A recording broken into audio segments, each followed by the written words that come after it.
नमस्कार दोस्तों, आज मैं आपके साथ अपना IBACIO के इंटरव्यू का एक्सपीरियंस शेयर करूंगा।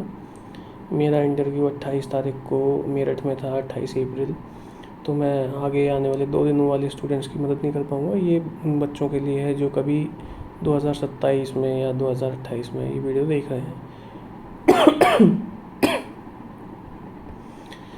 तो सबसे पहले मैं आपको ये बता दूं कि आप जो भी सवाल तैयार करके ले जा रहे हैं ले जाइए, लेकिन ज़रूरी नहीं है वो आपसे पूछा जाए। फॉर एग्ज़ाम्पल, मुझसे कुछ भी ऐसा नहीं पूछा गया जो मैं तैयार करके ले गया था। ना ही मुझसे मेरा इंट्रोडक्शन लिया गया, ना ही मुझसे मेरे शहर के बारे में पूछा गया, ना ही मुझसे मेरे घर वालों के बारे में ज़्यादा पूछा गया।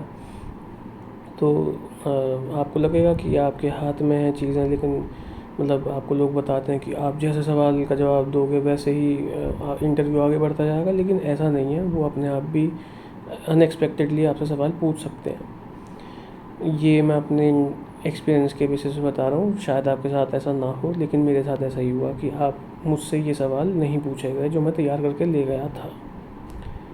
तो सबसे पहले मेरा नाम पूछा जाता है, और उसके बाद सीधा मुझसे ये पूछा जाता है कि मेरे जो CV में गैप है, मतलब जो मेरी ग्रेजुएशन जो एंड हुई उस साल से और इस साल तक मैंने क्या किया है, या क्यों छोड़ी नौकरी, या नौकरी क्यों नहीं की। तो उसका जो जवाब बनता था मैंने दिया। फिर उसके बाद उन्होंने मुझसे पूछा कि हमारी इंटरनल सिक्योरिटी में मतलब क्या क्या ऐसे फैक्टर हैं जो इंटरनल सिक्योरिटी को वीक करते हैं या अफेक्ट कर सकते हैं। तो मैंने बताए।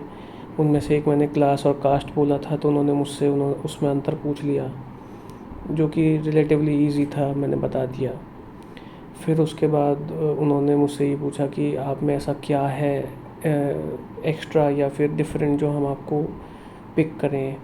तो मैंने बता दिया। मैंने जाते जाते मतलब अपना आंसर एंड करते करते मैंने ये बोल दिया कि मैं पैट्रियोटिक हूँ। तो जैसे मैंने पैट्रियोटिक बोला, उन्होंने मुझे फिर पकड़ लिया वहाँ पे और पूछते हैं कि नेशनलिज्म और पैट्रियोटिज़म में अंतर क्या होता है। उस टाइम पे मुझे अंतर नहीं पता था, तो मैंने गलत सलत जवाब दे दिया। फिर मुझसे पूछते हैं, अच्छा आप हो भी अगर पेट्रियोटिक तो ऐसा आपने क्या काम किया है ज़िंदगी में। तो उसका भी कोई डायरेक्ट आंसर तो बनता नहीं था, क्योंकि ऐसा हमने कुछ किया नहीं, कभी कभी मौका नहीं मिलता। तो उसका भी जवाब दिया जैसे तैसे। फिर वो मुझसे पूछते हैं मेरे शहर के बारे में कि उसका सामाजिक ताना बाना क्या है, उसका परिदृश्य मतलब अपने हिसाब से बताओ। उन्होंने मतलब वही पूछ लिया कि भाई बहुत ही डीप क्वेश्चन मानूंगा मैं इसे, शायद किसी और के दिमाग में ना आए जो कि वो तैयार करके ले जाए। लेकिन हाँ, अगर आपके दिमाग में आ रहा हो और ये तैयार कर मतलब आप इतना सोच सकते हो, तो आपने आंसर भी सोचा ही होगा। लेकिन मैंने ऐसा कुछ तैयार नहीं किया था, तो मैंने जैसे तैसे बताया, वो भी उसका भी जवाब दिया। फिर उसके बाद उन्होंने मुझसे मेरे मतलब एक सिनेरियो मतलब मुझे एक सिनेरियो पकड़ाया कि जो कि खालिस्तान पे बेस्ड था। मुझसे पूछा गया कि अगर आपको चांस मिले मतलब चांस क्या मिले, अगर आपको पता चले कि एक खालिस्तानी हो सकता है जो कि एक नियर बाय गुरुद्वारे में आके उन्हें शरण ली हो, तो आप उसके बारे में कैसे पता करेंगे चीज़ें। तो उसका भी जवाब दिया जैसे तैसे बना। फिर उसके बाद उन्होंने एक क्वेश्चन लास्ट जो मुझसे पूछा, वो था बांग्लादेश और इंडिया के टाइज़ के ऊपर। तो आप सोच रहे हो कि भाई बहुत करंट पढ़ के जाना है, ये वो फलाना ढिमकाना, ईरान इजराइल वॉर और ईरान का अमेरिका ने बम मार दिया, ये इनने वो कर दिया। वो सब बहुत कम। मुझसे जियो पॉलिटिक्स का भी एक सवाल जो जैसा कि मैंने बताया आपको वो पूछा। और बाकी बहुत ही जैसे कहेंगे मेरे लिए अनएक्सपेक्टेड था। और मुझसे ऐसा कुछ नहीं पूछा जो मैं तैयार करके ले गया हूँ। हो सकता है बांग्लादेश वाला सवाल, हो सकता है जो मतलब CV का गैप है वो वाला सवाल, ये दो मेरे पढ़े हुए होते या मैं तैयार करके ले गया होता। बाकी ऐसा कोई सवाल नहीं था जिसके बारे में मुझे पता होता कि ये मुझसे पूछा जा सकता है। वैसे भी इंटरव्यू होता ही इम्प्रॉम्प्टू है, मतलब तुरंत तुरंत सवाल जवाब होता है, हाज़िर जवाबी देखी जाती है। तो आप वैसे भी प्रिपेयर नहीं करके जा सकते ज़्यादा कुछ।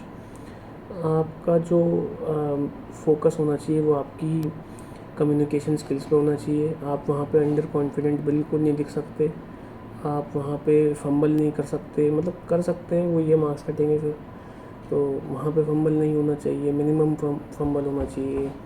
फिर उसके बाद आप अपनी मोड ऑफ़ लैंग्वेज वो सेलेक्ट करके लेके जाइए जो आपको बेस्ट लगती हो। फॉर एग्ज़ाम्पल अगर आपको इंग्लिश लगती हो, इंग्लिश कीजिए। हिंदी में आप अच्छे हैं तो हिंदी कीजिए। आप इंग्लिश कर लीजिए, हिंदी और इंग्लिश मिक्स कर लीजिए।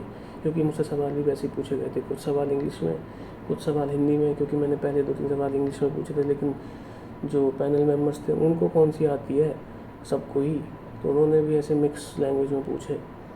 तो आप अपना कॉन्फिडेंस मत लूज़ कीजिए, आप मोड ऑफ़ लैंग्वेज भले ही चेंज कर दीजिए। और जैसे ही अगर आप बहुत ज़्यादा नर्वस हो गए तो आपकी सबसे पहले जो आवाज़ लड़खड़ाएगी वो भाई आप तभी संभाल पाओगे जब आपकी लैंग्वेज पे कमांड होगी। तो मेरा बेस्ट सुझाव यही रहेगा कि आप ज़्यादा टेंशन मत लीजिए और अपना जो भी मतलब आप प्रिपेयर करके लेके जा रहे हैं करिए, बिल्कुल करिए। क्या पता फंस जाए, क्या पता ना फंसे, लेकिन इंटरव्यू नाम ही इम्प्रॉम्प्टू है, मतलब वो है ही हाज़िर जवाबी का गेम। तो आपको ज़्यादा टेंशन नहीं लेनी क्या आएगा क्या नहीं, और अपनी मोड ऑफ़ लैंग्वेज अच्छे से चूज़ करें, कॉन्फिडेंट रहें और एग्ज़ाम दें। बाकी भगवान मेहरबान, तो गधा पहलवान। Thank you.